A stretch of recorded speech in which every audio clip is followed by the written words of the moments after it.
प्यारे बच्चों, आज हम इस नए लेक्चर में स्टेट्स ऑफ मैटर के बारे में पढ़ेंगे। पिछले लेक्चर में हमने किसी भी पदार्थ की अवस्थाओं को प्रभावित करने वाले कारकों के बारे में पढ़ा था। अब उस आधार पर मैंने बताया था कि पदार्थ की 5 अवस्थाएं होती हैं, किंतु यहाँ पे हम आपके स्टैंडर्ड की जो अवस्थाएं हैं, सॉलिड, लिक्विड और गैस, केवल इन्हीं का अध्ययन करेंगे।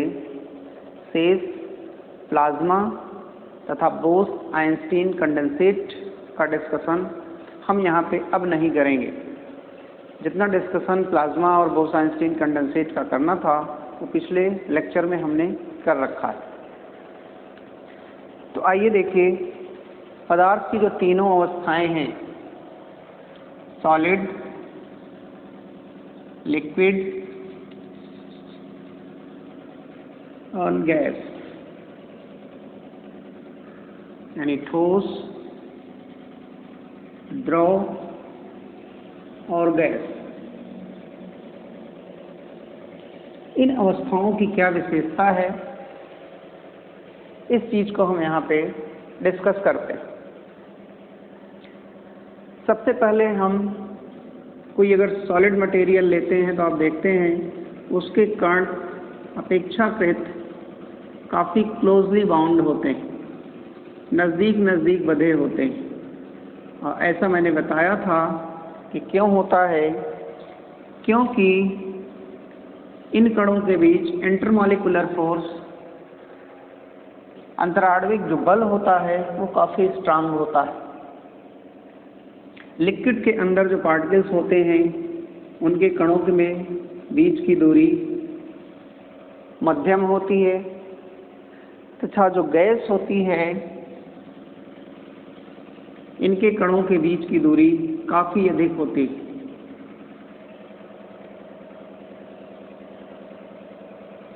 उसका कारण है कि इन पार्टिकल्स की काइनेटिक एनर्जी अपेक्षाकृत कम होती है तथा इंटर मॉलिक्यूलर फोर्सेस काफ़ी प्रबल होते हैं, जिसकी वजह से इनके कण नज़दीक नज़दीक होते हैं और इनके बीच में विद्यमान जो स्पेस होता है वह बहुत ही कम होता है। लिक्विड में काइनेटिक एनर्जी इनकी मध्यम होती है, इंटरमॉलिक्यूलर फोर्सेस वे यहाँ पे मध्यम होते हैं, जिसकी वजह से कणों के बीच की जो दूरी है वो मध्यम होती है। और गैसेस के बीच में जो स्थान है वो काफ़ी अधिक होता है।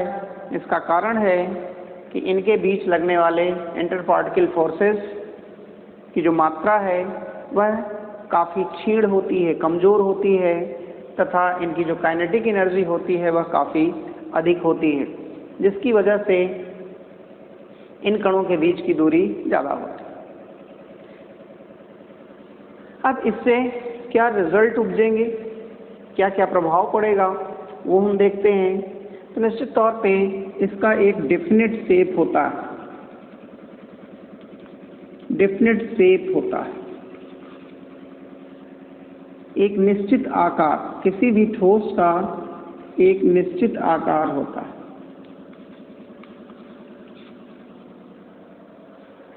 इनडेफिनेट शेप इसका होगा, इसका जो शेप होगा इनडेफिनिट होगा और इसका भी शेप इनडेफिनिट होगा।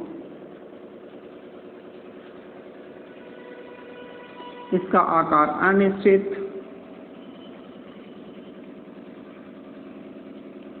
और इसका भी अनिश्चित आकार होता है। तो आइए इसको समझें, ऐसा क्यों है। आप देख रहे हैं इनके कणों के बीच की दूरी काफ़ी कम है, तो निश्चित तौर पे इंटरमॉलिक्यूलर फोर्स या इंटर पार्टिकल फोर्स की जो प्रबलता है वो काफ़ी अधिक है। और जब प्रबलता अधिक होगी तो निश्चित तौर पे यह कणों को दूर नहीं जाने देगा, और ये कण आपस में एक दूसरे के नजदीक नजदीक आकर के एक निश्चित आकार को धारण कर लेंगे।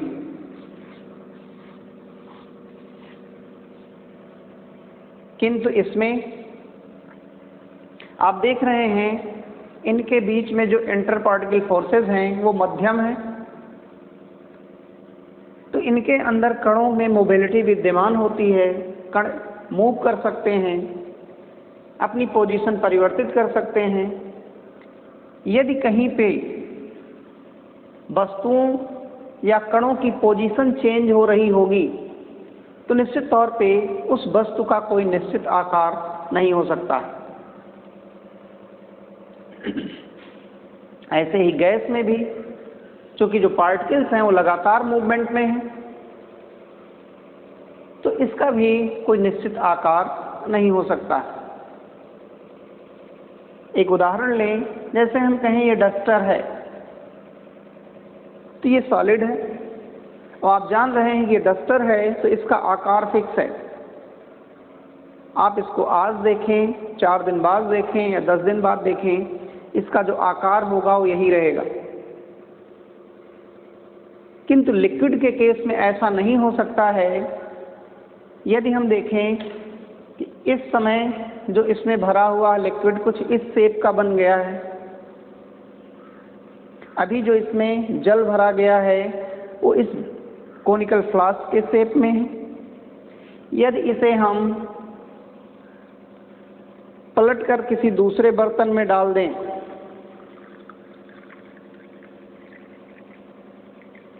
अब जो इसका पानी था वो कुछ इस आकार का हो गया। तो जैसे ही इस कोनिकल फ्लास्क के पानी को हमने ट्रांसफर किया इस दूसरे पात्र में, बीकर में, वैसे ही आकार ये बीकर का आकार हो गया। इससे निष्कर्ष निकल रहा है कि द्रव का आकार निश्चित नहीं होता। ये जिस वस्तु में रखे जाते हैं उसी वस्तु के आकार को ये धारण कर लेते हैं। गैस के केस में आप जानते हैं चूंकि मोबिलिटी बहुत अधिक है, इस वजह से ये जिस पात्र में रखे जाते हैं उस पात्र का आकार भी ग्रहण नहीं करते, उसमें भी वो लगातार मूवमेंट करते रहते हैं। इस प्रकार से ये इंडेफिनिट शेप के हैं, ये भी इंडेफिनिट शेप का।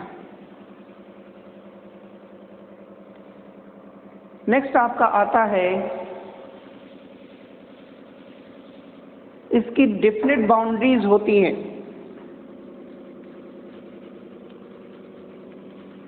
डेफिनेट बाउंड्रीज यानी इसकी जो परिसीमा होती है वो निश्चित होती है, निश्चित परिसीमा।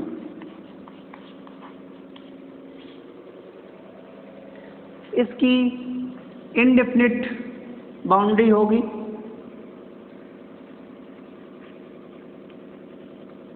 अनिश्चित परिसीमा होगी। सेम ऐसे ही यह भी इनडेफिनिट बाउंड्री होगी, परिसीमा। इसका क्या मतलब?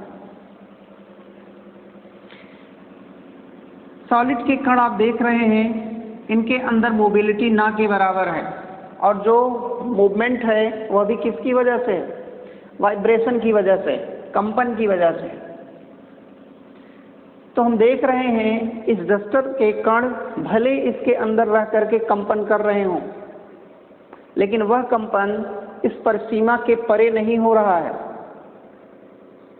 इस डस्टर की जो बाउंड्री है, लेंथ, ब्रेड्थ एंड हाइट, इस परिसीमा के बाहर कण नहीं जा सकते हैं। इस वजह से कहा जाता है कि इसकी जो बाउंड्रीज हैं वो निश्चित हैं।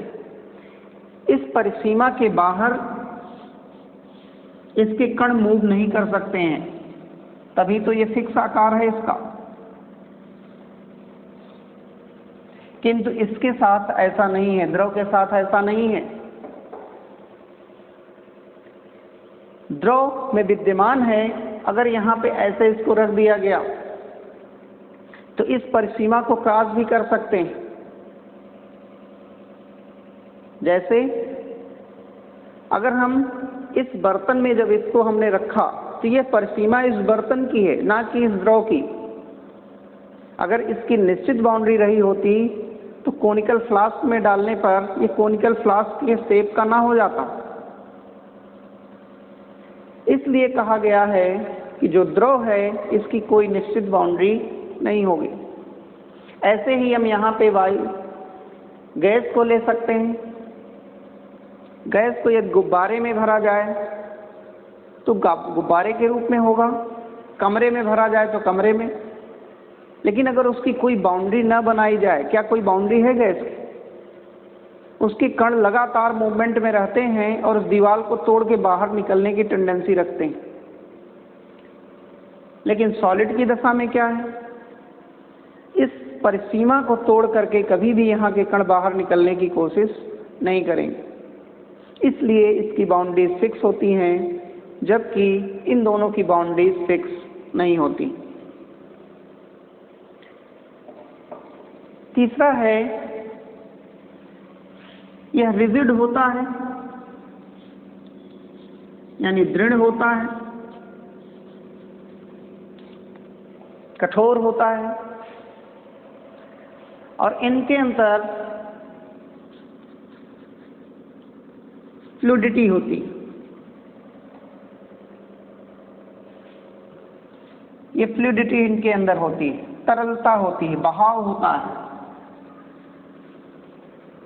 इसके अंदर भी फ्लूइडिटी विद्यमान है, बहाव विद्यमान है।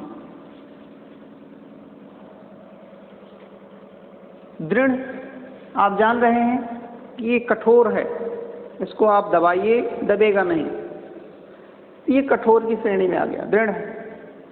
क्यों ऐसा है? क्योंकि इनके बीच में जो स्थान है वो बहुत ही कम है। जैसे अगर खूब सट के बच्चे बैठे हुए हों और कहिए कि और दब जाओ, इसमें एक बच्चे को और बैठाना है, तो क्या संभव होगा? निश्चित तौर पे नहीं संभव होगा। लेकिन अगर दूर दूर बैठे हों, उसमें एक बच्चे को और ला करके डालना हो, तो निश्चित तौर पे एक बच्चा एडजस्ट हो जाएगा। गैस की दशा में क्या है? उसके कण और दूर बैठे हैं, यानी एक बेंच पे एक स्टूडेंट बैठा, तो निश्चित तौर पर उसके 2-3 स्टूडेंट और उसमें बैठाया जा सकता है। तो जो यहाँ पे गुण है ये दृढ़ता का गुण आता है। इसमें जो विद्यमान स्पेस हैं उस स्पेस का जो अमाउंट है बहुत कम है, यहाँ पे स्पेस बहुत कम है। और जबकि यहाँ पे जो बहाव का गुण आता है वह निश्चित तौर पे आता है इनके कणों के बीच की दूरी अधिक होने के कारण। कण है, इनके अंदर काइनेटिक एनर्जी विद्यमान है, इसमें काइनेटिक एनर्जी बहुत कम है, तो निश्चित तौर पे कण एक स्थान से दूसरे स्थान तक नहीं जाना चाह रहे हैं, नहीं जा सकते हैं। इस वजह से क्या होंगे, एक निश्चित शेप, साइज और दृढ़ता प्रदान करेंगे इसको। जबकि इसके कण क्या हैं, मूवमेंट कर सकते हैं, क्योंकि इनके बीच में स्पेस है और इनकी काइनेटिक एनर्जी अपेक्षाकृत ज़्यादा है। और जब काइनेटिक एनर्जी ज़्यादा है तो निश्चित तौर पर इनमें बहाव का गुण होगा। इसमें काइनेटिक एनर्जी और अधिक होती है तो निश्चित तौर पे इस पे बहाव का जो गुण होगा वो और अधिक होगा। इसके कण बहाव की टेंडेंसी रखेंगे, फ्लूइडिटी की टेंडेंसी रखेंगे। नेक्स्ट आपका आता है इनकम्प्रेसिबल।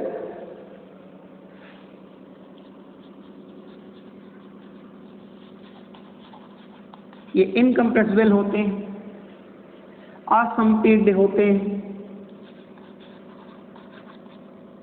असंपीड्य का मतलब होता है इनको दबाया नहीं जा सकता आसानी से, या दबाया भी जाएगा तो बहुत कम मात्रा में ये सिकुड़ेंगे।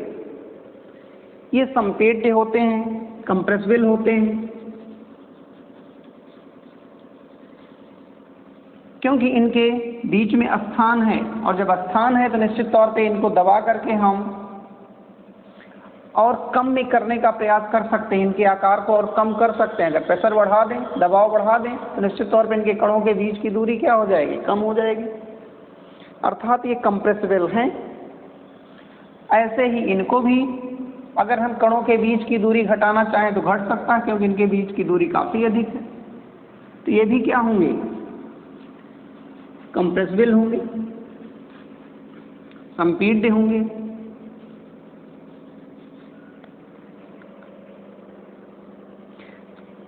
तो इनकम्प्रेसिबिलिटी या कंप्रेसिबिलिटी की जो प्रॉपर्टी आती है वो कणों के बीच में विद्यमान जो दूरी है उस पर निर्भर करती है। जिनमें कणों के बीच की दूरी बहुत कम होगी वो निश्चित तौर पे इनकम्प्रेसिबल होंगे, असंपीड्य होंगे। किंतु जिनमें कणों के बीच में दूरी विद्यमान है या काफ़ी अधिक मात्रा में है, उन्हें हम आसानी से संपीडित कर सकते हैं, दबाव डाल करके उनको हम संपीडित कर सकते हैं।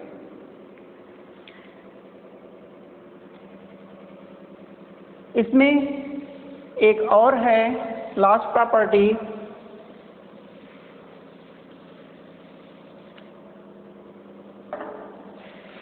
इसका वॉल्यूम डेफिनिट होता है। डेफिनिट वॉल्यूम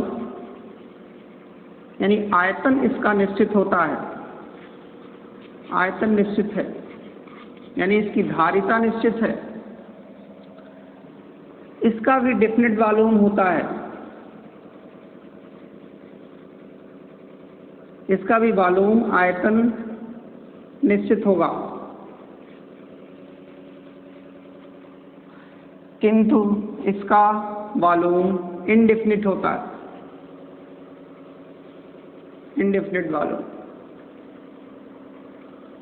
अनिश्चित आयतन। इसका आयतन जो होगा वो अनिश्चित होगा। इसका क्या मतलब है, अगर हम इसको लेंगे, डस्टर ले लें, तो आप डस्टर में देख रहे हैं कि इसकी लेंथ है फिक्स है, इसकी ब्रेड्थ फिक्स है, इसकी हाइट फिक्स है। अब अगर हम कहें कि इसका वॉल्यूम निकालिए, आयतन निकालिए, तो आप जानते हैं length multiplied by breadth multiplied by height कर देंगे, इसका वॉल्यूम आ जाएगा। तो चूंकि इसकी बीमाएं निश्चित हैं, बाउंड्रीज निश्चित हैं, इस वजह से हम इसके वॉल्यूम को निश्चित कर पा रहे हैं। जल के केस में क्या है, यद्यपि इसकी कोई डेफिनिट बाउंड्री नहीं होती है द्रव की, किंतु जिस बर्तन में रखा जाता है उसकी बाउंड्रीज को ये अपनी बाउंड्री मान लेती है। और चूंकि इस पात्र का वॉल्यूम निकालना, चूंकि बाउंड्री इस पात्र की फिक्स है जिसमें इसको रखा गया है, उस कारण से हम क्या करेंगे, इसके वॉल्यूम को ही हम लिक्विड के वॉल्यूम के रूप में ले सकते हैं। तो इसका भी जो द्रव है, इसका भी जो आयतन होता है वो निश्चित होता है। किंतु अगर हम लास्ट लें गैस के केस में, तो आप देखते हैं कि इसका वॉल्यूम जो होता है वो नो डेफिनिट वॉल्यूम है। जैसे हम कहें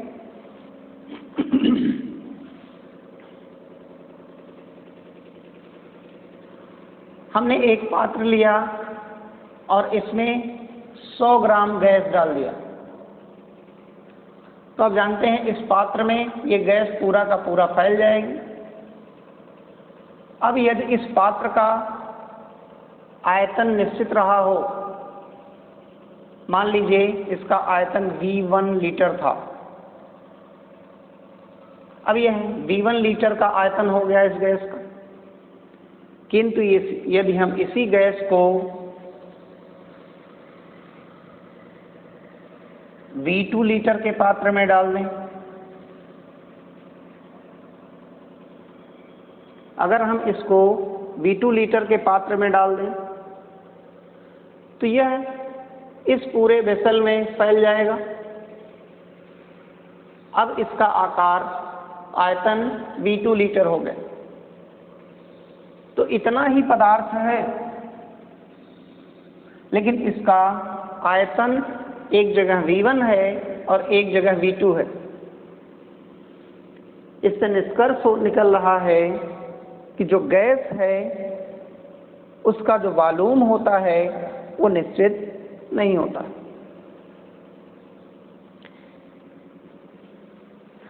इसका आयतन द्रव के सेंस में अगर लें, द्रव को आप चाहे इस पात्र में ले रहे हों और चाहे इस पात्र में ले रहे हों,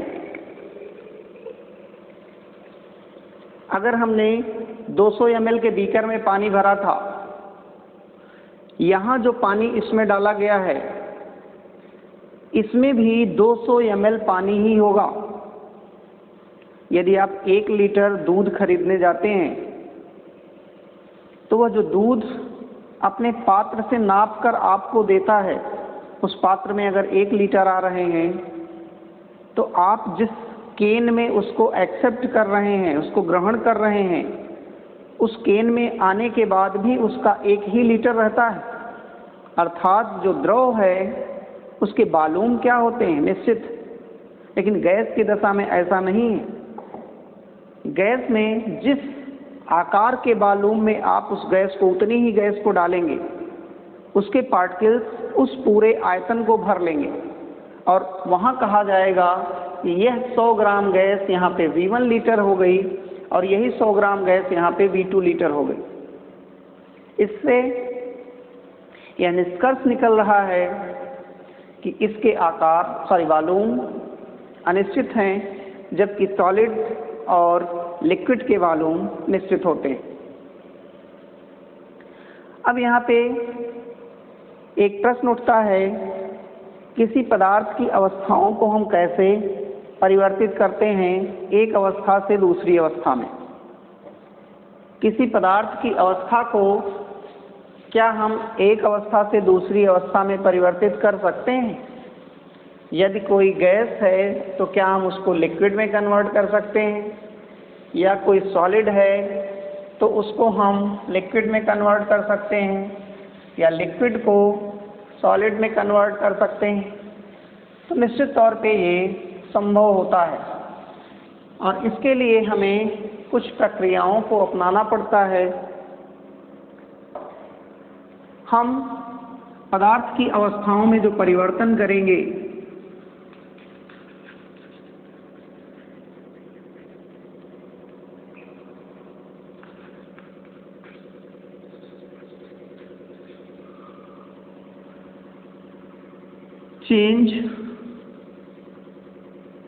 changing the state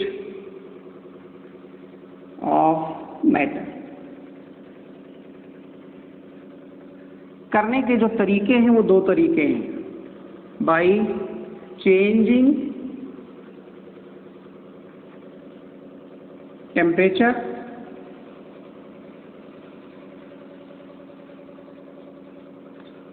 और दूसरा है बाय चेंजिंग प्रेशर।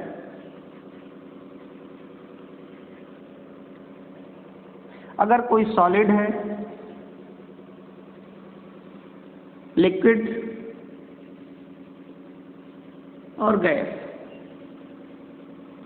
तो कैसे हम सॉलिड को लिक्विड में, लिक्विड को गैस में कन्वर्ट कर सकते हैं? आप जानते हैं, अगर हमने यहाँ पे एक वेसल लिया, सपोज कीजिए इसमें जो हमने मटेरियल लिया वो सॉलिड था,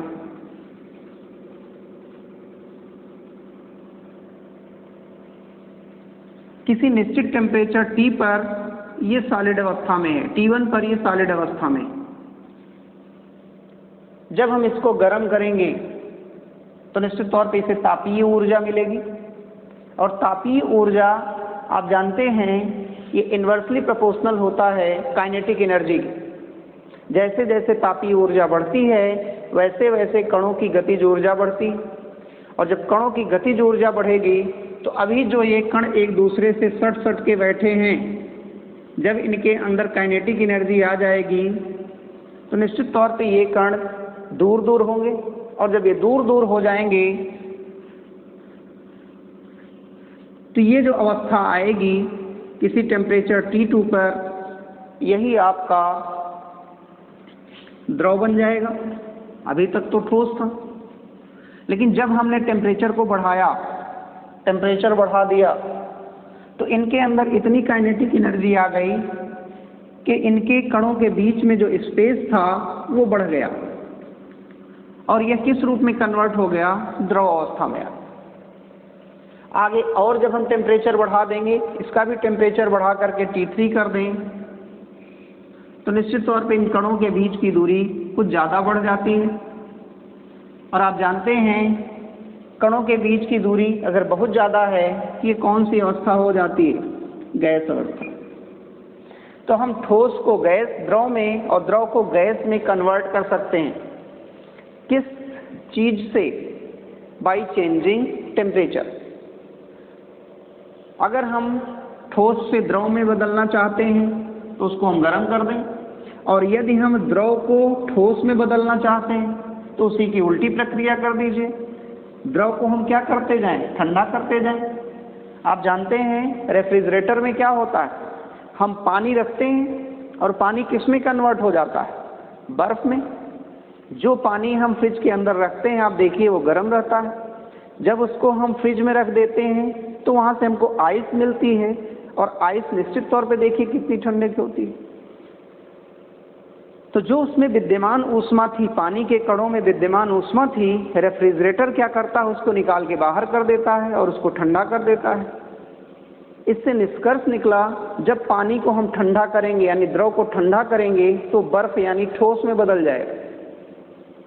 ऐसे ही हम गैस है, गैस को ठंडा करके भी किस में बदल सकते हैं? द्रव में बदल सकते हैं। और द्रव को गर्म करके हम किस में बदल सकते हैं? गैस में बदल सकते हैं। तो इस प्रकार यहाँ पे दिख रहा है, बाय चेंजिंग टेम्परेचर, अगर हम यहाँ पे सॉलिड ले लें, यहाँ लिक्विड ले लें और यहाँ गैस ले लें, तो यदि हम टेम्परेचर बढ़ा रहे हैं, टेम्परेचर का बढ़ता क्रम है ये, टेम्परेचर को बढ़ाएंगे तो सॉलिड लिक्विड में कन्वर्ट हो जाएगा, और जो लिक्विड है टेम्परेचर बढ़ाने पर गैस में कन्वर्ट हो जाएगा। किंतु यदि टेम्परेचर को हम घटाएं, कम करें, तो गैस कन्वर्ट हो जाएगी लिक्विड में, और लिक्विड कन्वर्ट हो जाएगा सॉलिड में। तो टेम्परेचर कम होने का जो क्रम है उसमें तो गैस लिक्विड में, लिक्विड सॉलिड में कन्वर्ट होगी। लेकिन यदि सॉलिड को हमें लिक्विड में बदलना है तो हम टेम्परेचर को बढ़ा दें, ऐसे ही लिक्विड को गैस में बदलना है तो टेम्परेचर को हम बढ़ा दें। सेम काम हम कर सकते हैं बाय चेंजिंग प्रेशर। आप जानते हैं कि किसी कणों के बीच की दूरी को हम प्रेशर डालकर भी कम कर सकते हैं। अगर दो वस्तुएं रखी गई हैं, दोनों के बीच की दूरी हमें कम करनी है, तो निश्चित तौर पर प्रेशर दोनों तरफ से डालें। प्रेशर जब बढ़ाएंगे तो उनके बीच की दूरी कम हो जाएगी। अब बीच की दूरी किस में कम होती है? सॉलिड में। तो प्रेशर डाल के कैसे काम किया जा सकता है? जैसे मान लीजिए हमने एक पिस्टन लिया,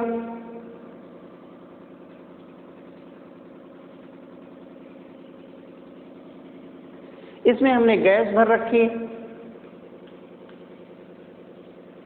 अब यदि इसको हम प्रेशर डालें, सेम पिस्टन है, इसके आकार को हमने इतना कर दिया, यानी जो पहले इतना था, अब इसको हमने दबाव डाल करके इसको यहाँ तक कर दिया।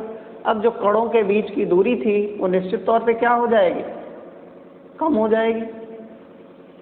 अभी जो कण दूर दूर थे वो कण अब नजदीक नजदीक आ गए। यदि हम इसमें और दबाव डाल दें, इसमें हम और दबाव डाल दें और सारे को इतने में सिकोड़ के रख दें, दबाव इतना ज़्यादा बढ़ा दें ये इस लेवल तक आ जाए, तो आप देख रहे हैं इसके कण काफ़ी नज़दीक नज़दीक आ गए। तो निश्चित तौर पे आपको दिख रहा है कि यहाँ कणों के बीच की जो दूरी है वो ज़्यादा है, अर्थात एक गैसीय स्पेस में। इसके ऊपर हमने दबाव को बढ़ाया, जब दबाव को बढ़ाएंगे ये कन्वर्ट हो जाएगा लिक्विड में, और जब इसमें हम और ज़्यादा दबाव बढ़ा देंगे ये कन्वर्ट हो जाएगा सॉलिड में। किंतु यदि हम पिस्टन को ऊपर खींचें, इस अवस्था से पिस्टन को ऊपर खींचें, तो निश्चित तौर पे प्रेशर कम होगा, और जब प्रेशर कम होगा तो इन कणों के बीच की दूरी बढ़ जाएगी, तो ये सॉलिड किस में कन्वर्ट हो जाएगा, लिक्विड में। और लिक्विड में भी और प्रेशर हम कम कर देंगे और पिस्टन को ऊपर खींच लेंगे, ये कन्वर्ट हो जाएगा गैस में। तो इस ढंग से हम बाई चेंजिंग प्रेशर, अर्थात सॉलिड से प्रेशर को हमने क्या किया, अगर सॉलिड से लिक्विड में जाना है तो निश्चित तौर पे हमें प्रेशर को क्या कम करना पड़ेगा, कम करना पड़ेगा। यहाँ पे अगर गैस फेस में जाना है, चलिए हम इसे बना देते हैं।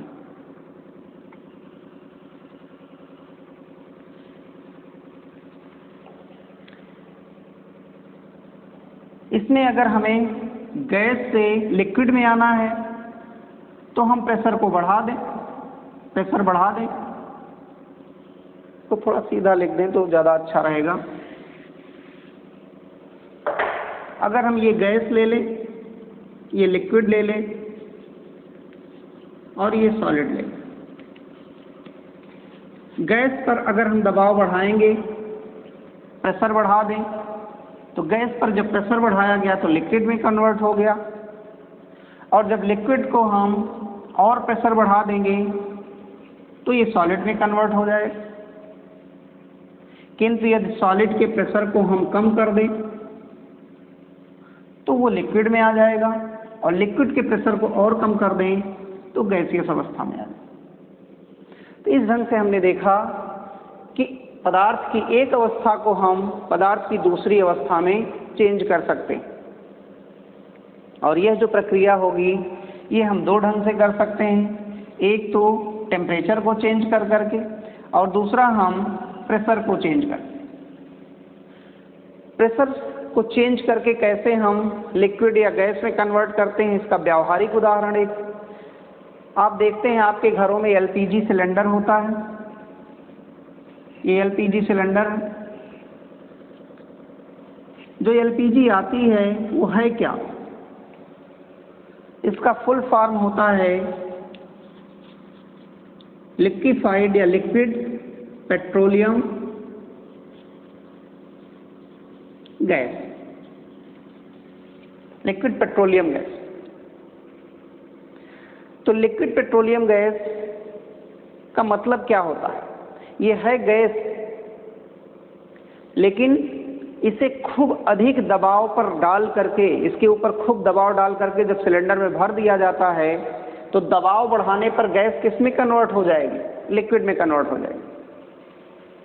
तो यह जो गैस होती है लिक्विड, इसको इसलिए कहा गया क्योंकि जब गैस के ऊपर प्रेशर डाल करके सिलेंडर में भरा गया तो सिलेंडर के अंदर वह लिक्विड फॉर्म में होती, किंतु जब आप उसको जलाने के लिए खोलते हैं, बर्नर से जो निकलता है वो लिक्विड निकलती है कि गैस निकलती है, वो लिक्विड नहीं होती, फिर गैस में कन्वर्ट हो जाती। क्यों? क्योंकि जब आप बर्नर से खोलने के लिए नाब को खोलते हैं तो वहाँ पे वो जो छिद्र होता है, उस छिद्र के कारण वहाँ का जो प्रेशर होता है वो कम होता है। जो अभी तक दबाव डाल करके लिक्विड में रखी गई थी, वही जब दबाव कम होगा, छिद्र से खुलने के कारण, नाब खुलने के कारण, निश्चित तौर पे क्या होगा, वहाँ का दबाव कम होगा, और जब दबाव कम होगा तो किस रूप में आ जाएगी, गैस रूप में आ जाएगी। तो बर्नर से जो निकलती है वो गैस निकलती है, और सिलेंडर में जो भरी हुई है वो लिक्विड है। तो सिलेंडर में भरने के लिए या लिक्विड में कन्वर्ट करने के लिए उसके ऊपर दबाव डाला गया, और जब हम उसको जलाने के लिए बर्नर के ऊपर ले आते हैं तो वह निश्चित तौर पे किस रूप में पुनः कन्वर्ट हो जाती है, गैस में, क्योंकि सिलेंडर से गैस जब बाहर निकलती है तो उसका प्रेशर कम हो जाता है, और लिक्विड के प्रेशर को जब हम कम करेंगे तो निश्चित तौर पे किस में कन्वर्ट हो जाएगी, गैस में कन्वर्ट हो जाएगी। तो हमारे दैनिक जीवन में भी ये प्रोसेस होते रहते हैं। ऐसे ही आप इस समय सेंट वगैरह लेते हैं या आप स्प्रे लेते हैं, कोई भी स्प्रे यूज कर रहे हैं आप इस समय, तो उसमें हम करते क्या, उसके अंदर जो भरी होती है आप हिला के देखिए आवाज़ करती है, अर्थात तो लिक्विड जैसा दिखता है। लेकिन जब आप स्प्रे करते हैं तो निश्चित तौर पे वो गैस बाहर निकालती है। क्यों? क्योंकि उसके अंदर जो भरी हुई द्रव है, सेंट है उसके अंदर, वह निश्चित तौर पे दबाव डाल के भरा गया जिससे वो लिक्विड में कन्वर्ट हो गया। किंतु जब उसको हम प्रेशर डालते हैं या बाहर निकालते हैं, जब वो बाहर निकलती है तो प्रेशर कम हो जाता है और प्रेशर कम होने पर वह किस में पुनः कन्वर्ट हो जाती है, गैस में कन्वर्ट हो जाती है। तो ये जो उदाहरण है दैनिक जीवन में, वो पदार्थ की अवस्थाओं के एक रूप से दूसरे रूप में बदलने के उदाहरण है। और इसे हमने देखा कि हम दो ढंग से कर सकते हैं, एक टेम्परेचर को बढ़ा घटा करके और एक प्रेशर को बढ़ा घटा कर। एक और प्रोसेस है सब्लिमेशन, जिसमें पदार्थ, यहाँ पे आप देख रहे हैं पदार्थ एक अवस्था से दूसरी अवस्था में क्रम से बढ़ता है, पहले सॉलिड से लिक्विड में या लिक्विड से गैस में या गैस से लिक्विड में, तब लिक्विड से सॉलिड में। लेकिन कुछ ऐसे पदार्थ भी होते हैं जो सीधे सॉलिड से लिक्विड में चले जाते हैं, सॉलिड से गैस में कन्वर्ट हो जाते हैं तथा गैस से सॉलिड में कन्वर्ट हो जाते हैं। ऐसी एक प्रक्रिया है सब्लिमेशन की, उस प्रक्रिया को हम नेक्स्ट वीडियो में डिस्कस करेंगे। तो बस आज यहीं तक आप अपने नोट्स को बनाते रखिएगा, बना के रखिए, और जहाँ पे भी समझने में आपको दिक्कत हो उसको आप ग्रुप पर डाल करके आप उसको क्लैरिफाई करते रहिए। Thank you.